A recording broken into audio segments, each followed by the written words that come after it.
Thank you very much for having me here today.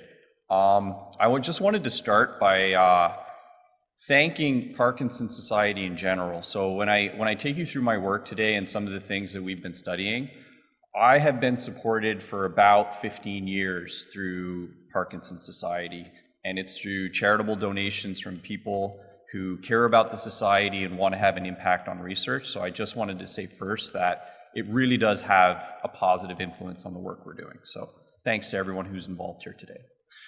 So, just make sure I understand how this moves. Yeah, okay.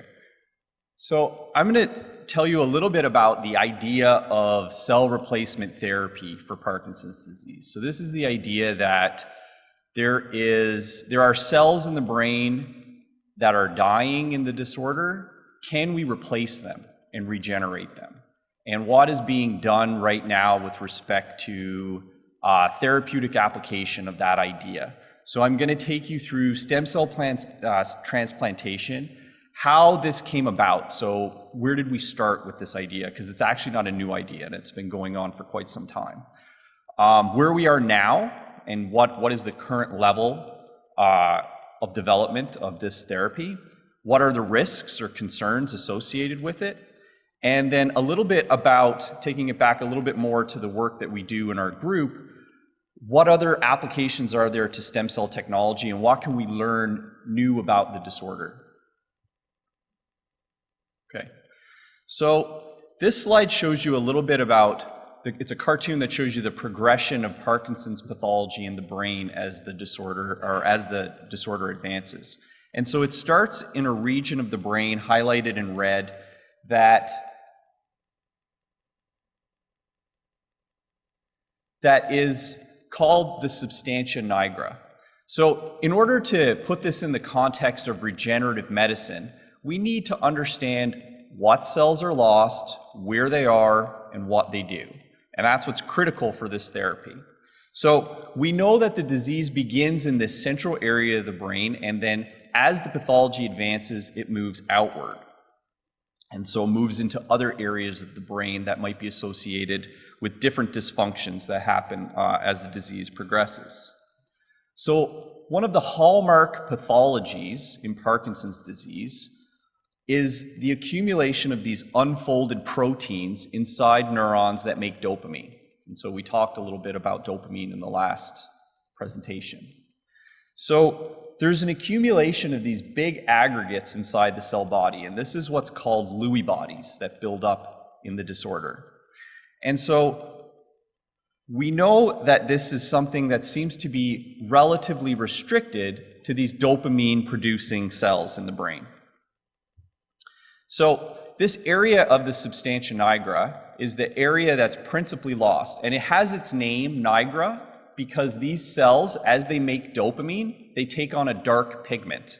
And so you can see on the right side of the screen, this is the brain of a normal person or an unaffected individual, and you can see the dark pigmentation here, whereas from the brain of a person that had Parkinson's disease, you can see that there is less dark cells, so there's a loss of these cells in the brain. And normally motor function or an effect on motor function doesn't present until between 60 and 80% of these cells have been lost. So you can kind of interpret that in two ways. From a regenerative medicine perspective, it means we don't need to maintain that many cells in order to have a positive impact on motor function. So you actually don't need to regenerate the entire nigra that has been lost. You just need to maintain function of the circuit and you can have a positive impact. Okay. So I want to orient you a little bit in terms of these cells in the substantia nigra, where do they go and what do they do? Because understanding that is what makes cell replacement therapy for Parkinson's a possibility. So this cartoon is of a rat brain because it's a little bit simpler than a human brain and it lets you see the circuit a little better. So I have bolded right here this A9 letter. So there are lots of different kinds of dopamine producing cells in the brain. And to tell the difference between them, we've given them names, A1, A2, A9, A10. And the cells that we're really interested in Parkinson's disease, the ones that are coming from this substantia nigra region that's lost, are the A9 cells and the A10 cells. And so what you can see is that these project out into two areas that I've shaded here in different colors of purple. One is called the striatum. And this region of the striatum, this is really important for motor function. So we have these neurons projecting to a region of the brain that's important for controlling movement. We also have down here a region of the brain that's really important for controlling mood. So that's one of the reasons why some of the other symptoms that are experienced are related to mood, anxiety, depression, because we're also losing projection into that region. And then here I have highlighted in gray these A10 neurons. They're not as susceptible, but they're also affected later in the disorder. And those project out into the areas of the brain here in the cortex, and these are important for thought and cognitive function. And so that's why when we talk about things like dementia, it can occur so much later in the disorder because these are not the primary cells that are affected. They're secondary in terms of their effect, and so that presents a little bit later. But what's important here is that Parkinson's is a little bit unique amongst some of the neurodegenerative diseases that are out there because we have a really clear understanding of the circuitry in the brain that's altered. And so if we needed to replace these cell types, we know the exact type of cell we need to put and where to put it. And that's what's critical. And then to know whether it's working, we know where these cells need to project to and what they need to help influence. So it actually has created a lot of excitement in the stem cell field because stem cell replacement therapy has been tried for a lot of different disorders. And in fact, Parkinson's disease may be an ideal candidate to apply this sort of therapy. And so it's really pushed a lot of excitement and a lot of interest in the stem cell world. And that's been really good for therapeutic development for Parkinson's disease. Okay, so this cartoon is now of a human brain. And so in the context of a human brain,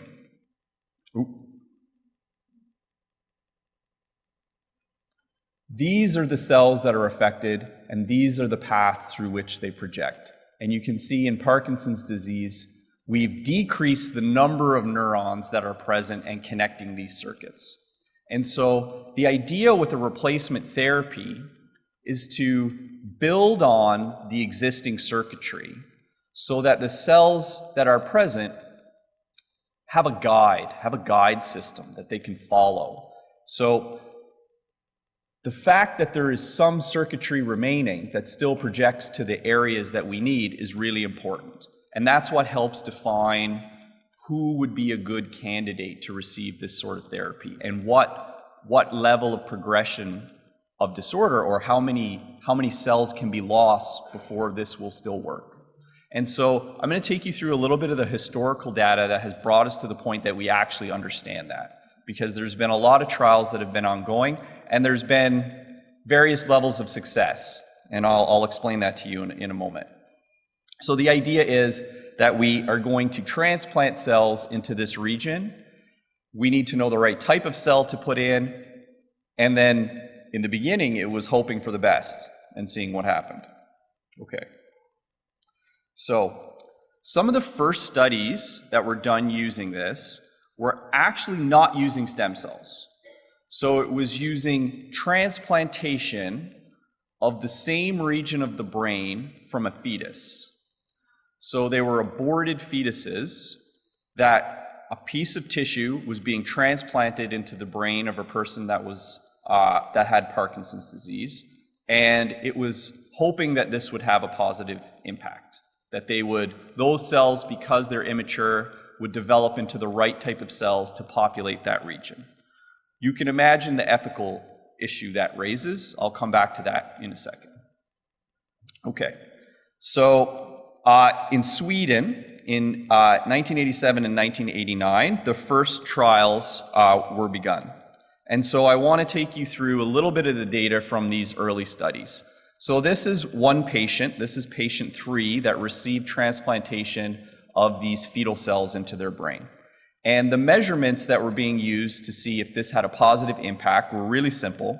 So we have on the far left, I keep hitting the wrong button. We have the amount of time spent on or off medication. And the little dashed line is when the cells were put in. So you can see in this patient, we very rapidly increase the amount of time that can be spent off medication. The next one is a score of rigidity. So is there an improvement in the rigidity or the ability to initiate movement? And so there was a very rapid positive impact there too. And the last one is a measurement, it's called a pronation test. And what it is if you invert your wrist, how quickly can you do that? Right? As a simple measure of motor function. And so you can see in patient number 3, there was a positive impact in all these measurements. But it wasn't consistent for everybody.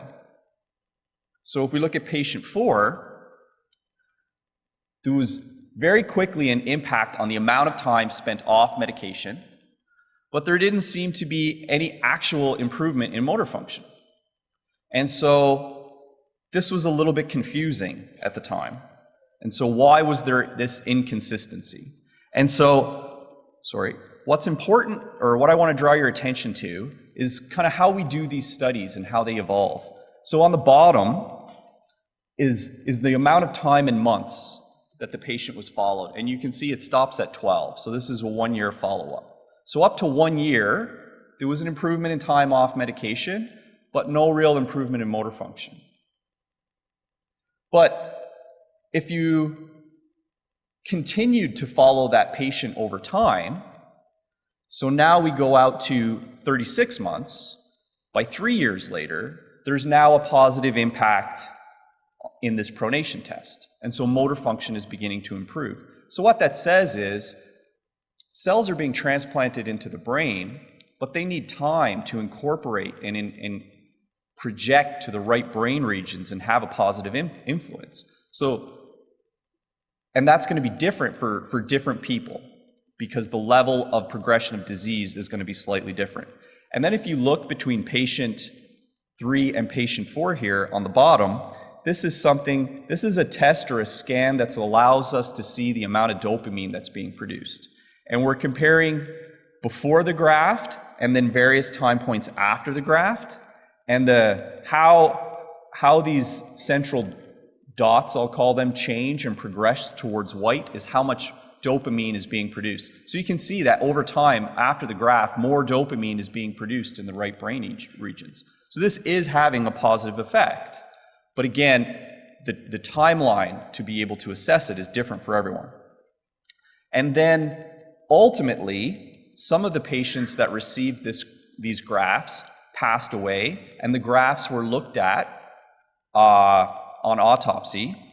And what we could see was that there was production of dopamine-producing neurons in the graft. And so these fetal tissues had developed into dopamine-producing neurons in the right place. So this was all positive feedback, suggesting that this might be a widely applicable therapy.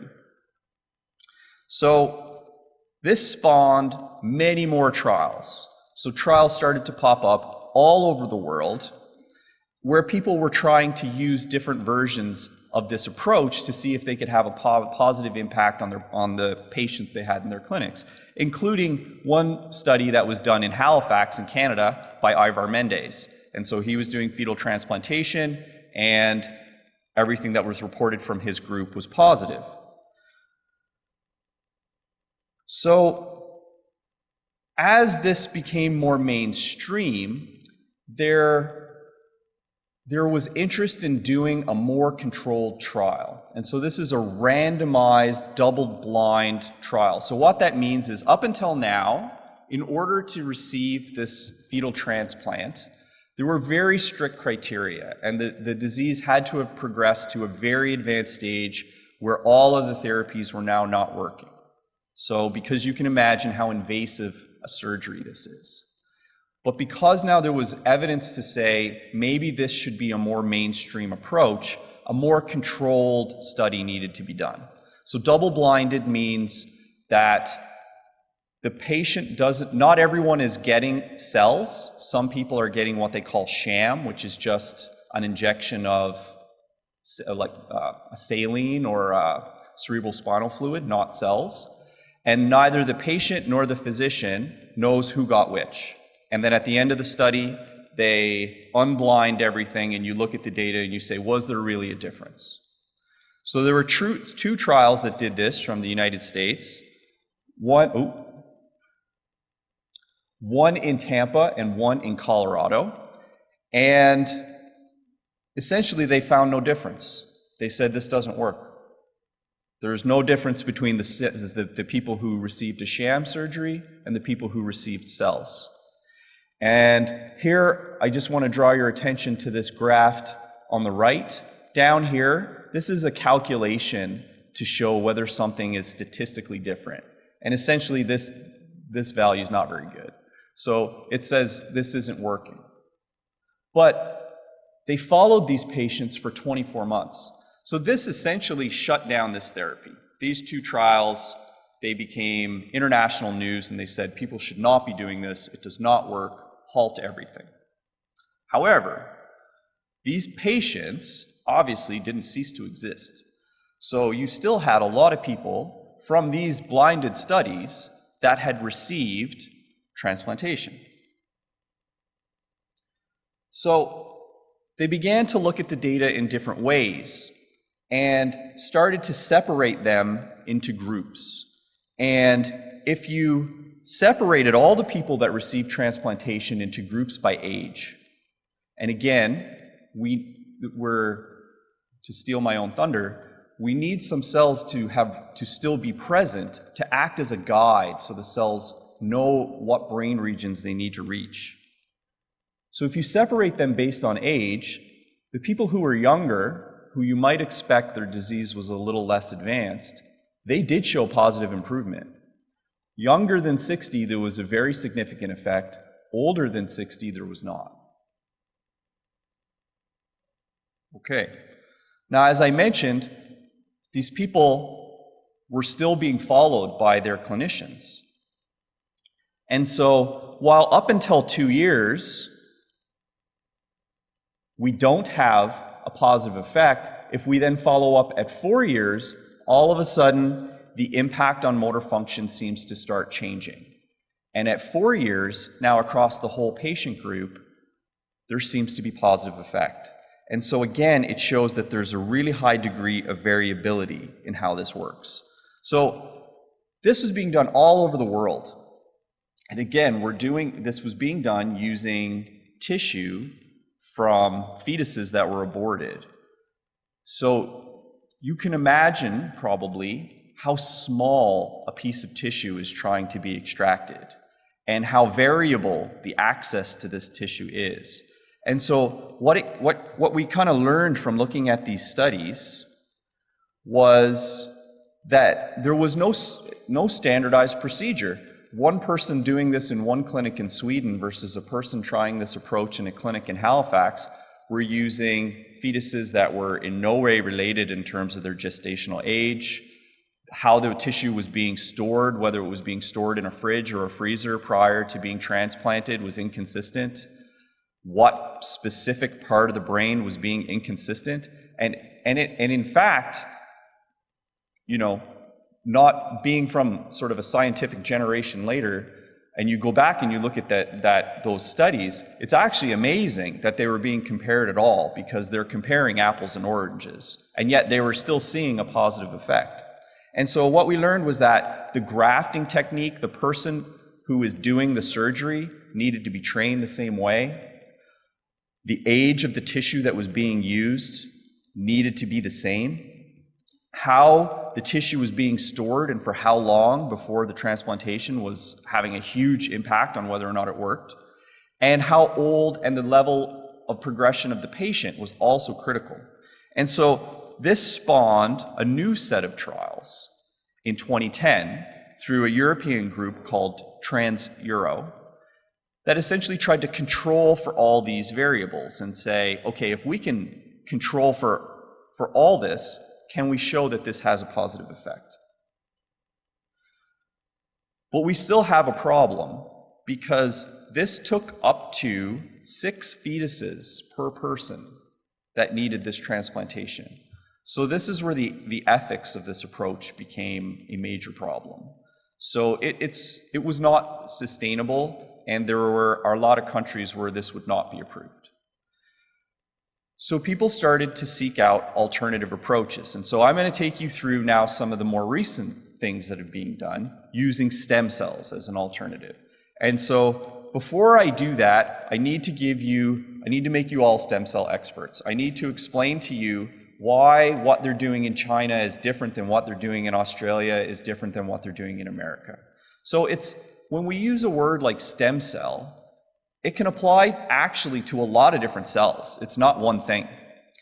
And some of the different examples of what is being used, we have here something called human embryonic stem cells. So this is what most people think of when they think of a stem cell. They think of stem cells that are derived from a human embryo.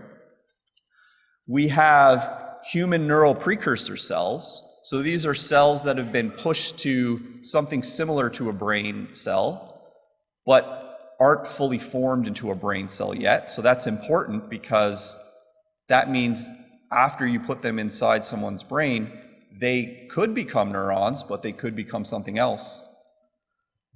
And then we have something called induced pluripotent stem cells. So this I'm going to take you through in a slide. This is the idea that you can actually take a cell from a person, any cell, and with the right approach, turn it back into a stem cell.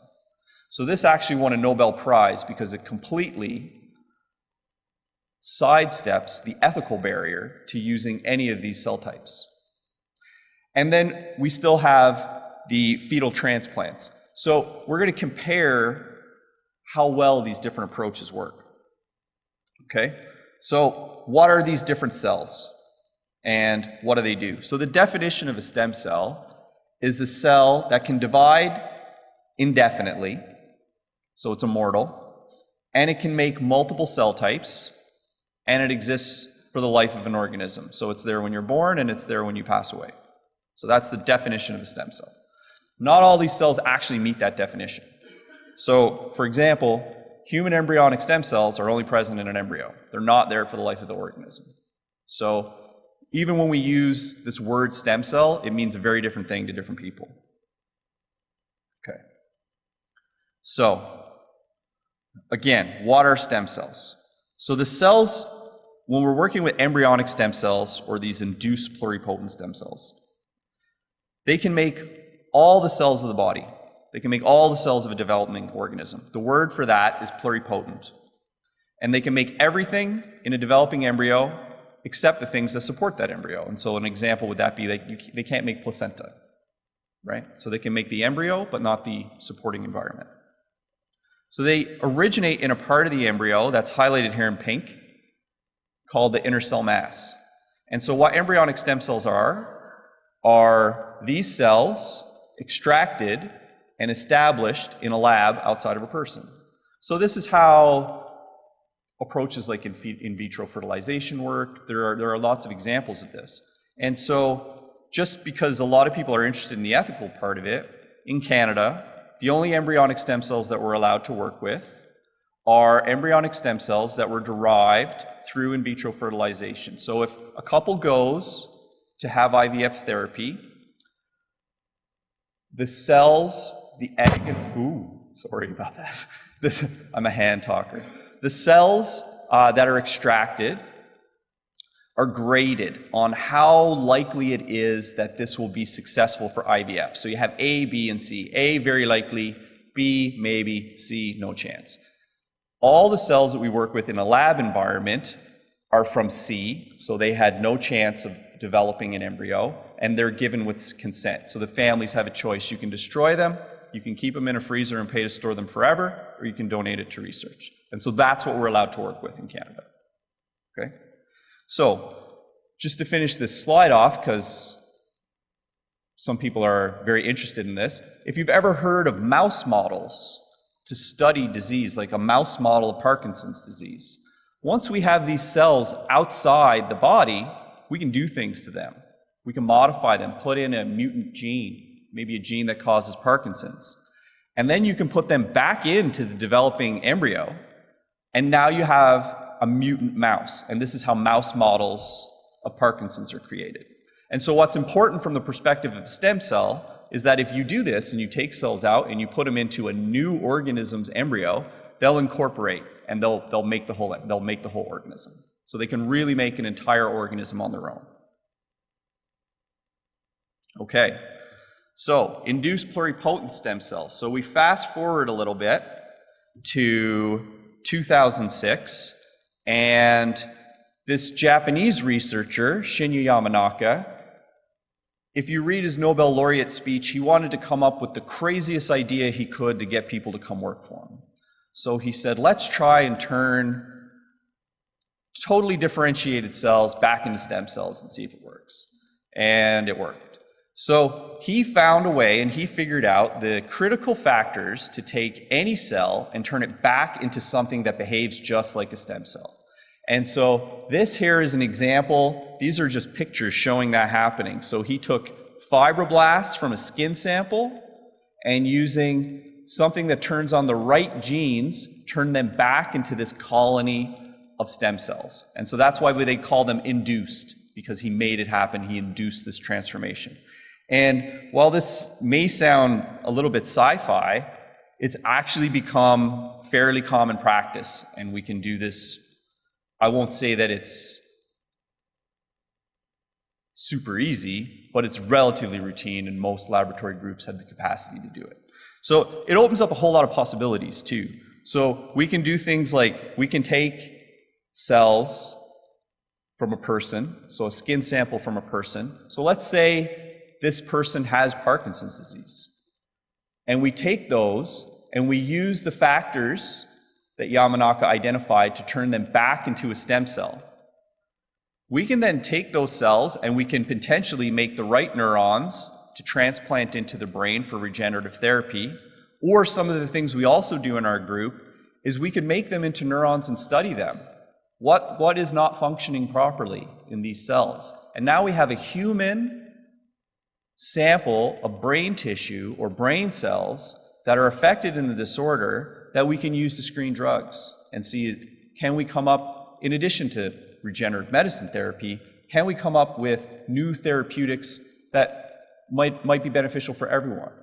And so those are some of the applications that we can do now with using this technology.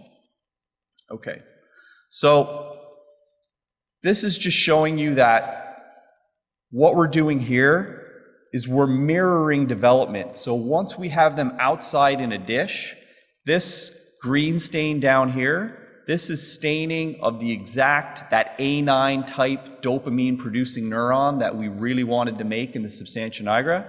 This is showing that outside of a body in a dish, we can take these cells right through and make the exact cell type we need to in order to transplant back into a brain. So very powerful. I have highlighted up here, these are neural precursor cells. And so what's important about this workflow is that as you move from a stem cell to this fully differentiated neuron, it stops dividing. So if you were to put these into a person, you will only ever have the number of cells that were put in. So the Chinese group that is using this approach are using these. These still divide, and they won't necessarily make those. So that creates the potential of tumors. So there are a lot of risks, and there has been criticism in the field of the use of these in China because they are generally not considered to be proven and greater risk. So it is cheaper and easier to make these because they multiply. These don't multiply, so it's harder to get enough. And so they're using a cell type that most people don't agree is the right cell type. Okay. All right. So we then began putting these cells into animals, into animal models of Parkinson's disease, and trying to say, did they have a positive impact? So this is using the induced pluripotent stem cells that we made from a fibroblast. So this is putting the human cells into a mouse. And I'll just draw your attention, this is showing the cells that were implanted, but this is showing the impact on behavior. And so this is essentially looking at rotational movement in an animal. So when you do these Parkinson's models in an animal, it affects one side of the brain. And if you affect one side of the brain, you only affect movement on one side of the body. So if you put food out and you let a mouse walk down a corridor and there's food on both sides of the corridor, because of the way the model's created, he can only turn one way because the motor function on the other side of his body is impaired.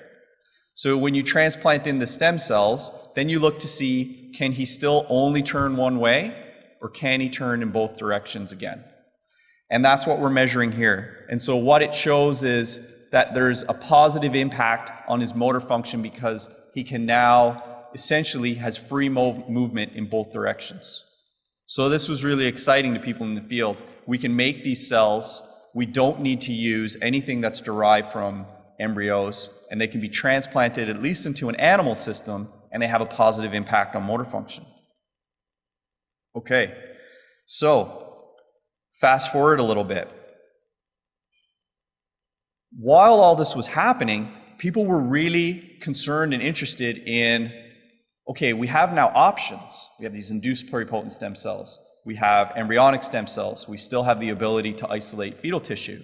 What's the best tissue that we should be working at? And so this is showing brains of animals that have been transplanted either with the fetal tissue or with human embryonic stem cells. And so the little T identifies where in the brain they were transplanted, and then all the brown, as you move through these different regions of the brain, are where the graft reached to. And so if I show you the quantification here, and you look and compare the fetal tissue, the fetal tissue versus the embryonic stem cells, you can see the embryonic stem cells work better. So they work better because we're putting in just the right cell, not a mishmash of whatever cells happened to be present when that fetus when the tissue from that brain was isolated. So it has a much better impact. So that spawned sort of where we are today. So a multinational clinical trial to compare in humans all these different cells and see what's the best approach, who does it work well for, and what cells work. So in America, they're using the embryonic stem cells. The idea there is, well, if you have to do a transplantation, just like any transplantation, if you had a heart transplant, you could reject the graft. So you need immune suppression. So let's just create one product that works for everyone. That's their approach. That will be the best way to get a broad-reaching therapy. In Europe is where the original fetal transplantation trial started. So they're comparing against this, the controlled transplantation of fetal tissue. And in Japan, they're doing the induced pluripotent stem cells. So that's for a really unique reason. People in Japan evolved on an island. And so, in fact, the diversity of their genetics is less, it's more restricted. So when you have a transplantation, the reason that you reject it is the presentation of something called an antigen. So there's a marker on the tissue that's transplanted that says, I'm from another place, I'm from another person. In Japan, because they evolved on an island, there's actually only 4 types, whereas in North America, there's thousands. So they figured out that they actually only need 4 different products to be brought to clinic to cover the majority of the population. So from a pharmaceutical manufacturing standpoint, it's a lot more attainable within that group. So all these are being compared, and the first patient received a transplant in November of last year. So the results haven't been released yet, or I'd update you, but the trials are moving on, and everyone is very encouraged by it. Okay, so in the last few minutes I have, so this was a man in his 50s, was the first of 7 patients to receive a transplant last November. Okay, so what are the risks? So when we looked at the tissue from people, or the brains of people who passed away that received the original fetal transplants, unfortunately, what they could see in the graphs of a lot of the patients was that the grafts took on the Lewy body pathology that I told you about in the beginning. So what that says is that the graft can get sick and succumb to the disorder. What that means, so this is just staining for those Lewy bodies in the grafted tissue. What that means is that there's potentially a limited lifespan to the therapy. So you're going to do this super invasive therapy, and it takes minimum 2 years, sometimes 4 years, to really have its full positive effect, and then the graft's going to start to get sick. So is this worth it? So that's the question that began to come about. So what we're currently doing is trying to protect the graft. Is there a way? There's limited capacity to restore or undo the pathology that already exists. But can we keep this graft from taking on the pathology from the rest of the brain? So we tried to do this using these stem cells. So we took stem cells from a patient that had Parkinson's. We took a skin sample from a patient that had Parkinson's disease. We turned them into stem cells. We made these neurons from them.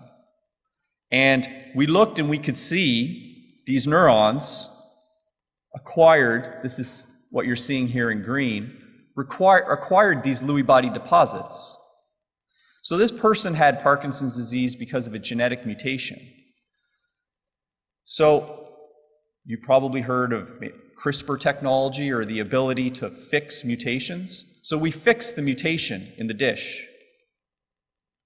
And then we took the cells from the patient that no longer had the disease, and we combined them with cells that did have the disease, and we looked to see, do our non-disease cells start to act like our disease cells? And so showing that here in this picture, so we have the non-disease in green, and they're cultured with disease cells that you can't see here because only the non-disease is marked with green. And then here are the Lewy body-like deposits, the synuclein deposits. You can see both cells now have it. So what we had was a tool to try to see, can we stop spread of this pathology? And so I won't go into too much of the details about it, but we began to screen for different therapeutic molecules that might be able to slow this spread. And we identified monoclonal antibodies that seemed to have a positive impact. So we were able to slow the spread, of the disease, of the pathology from our disease cells to our non-disease cells using this treatment. So the idea is that we may be able to develop a combinatorial therapy where you receive a graft, and then maybe you still need to take a drug to keep the graft healthy, at least for part of that time, and it will prolong the period for which this graft works and is functional and shouldn't take on the pathology. So that's the idea of what we're trying to develop now. And so we've begun doing transplantation trials to see if we do this in animals, can we also stop the spread of any pathology to the grafts we're using? Okay, so that is my presentation. So just to conclude, this slide sort of just puts into perspective kind of everything I talked about with respect to stem cell technology. So we're now at a place where we can take cells from a person, skin sample, we can convert that skin sample into stem cells.